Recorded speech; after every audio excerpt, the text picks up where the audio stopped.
मान्सूनचा पहिला अंदाज चुकलेला असतानाच आता नवी तारीख समोर आलेली आहे। त्यामुळे केरळमध्ये कोणत्या तारखेला मान्सून धडकणार आहे हे सगळं सविस्तर आपण या व्हिडिओच्या माध्यमातून जाणून घेणार आहोत।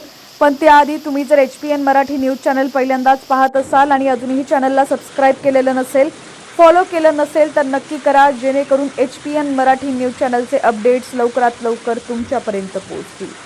दरवर्षी 1 जून रोजी मान्सून केरळमध्ये दाखल होतो, परंतु यावेळी 26 मे रोजीच मान्सून केरळमध्ये दाखल होण्याची शक्यता व्यक्त करण्यात आली होती।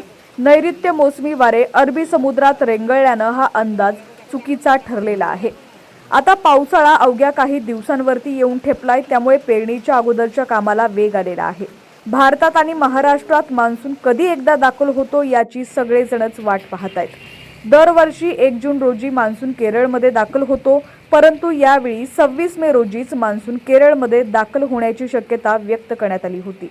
नैऋत्य मोसमी वारे अरबी समुद्रात रेंगाळल्यानं हा अंदाज चुकीचा ठरलाय। आता मान्सूनचं आगमन लांबणीवरती पडलेलं आहे। मान्सून येण्यास उशीर होऊ शकतो असं सांगितलं जातंय।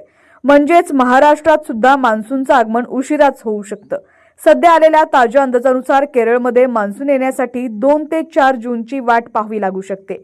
म्हणजेच मान्सून भारतात 2 ते 4 दिवस उशिराने येण्याची शक्यता आहे। दरम्यान आता मान्सून लांबल्यानं शेतकऱ्यांनाही थोडी वाट पाहावी लागेल असं आवाहन करण्यात आलेलं आहे। या काळात शेतकऱ्यांनी आपली पेरणीपूर्वक कामं पूर्ण करावीत असं आवाहन करण्यात आलेलं आहे।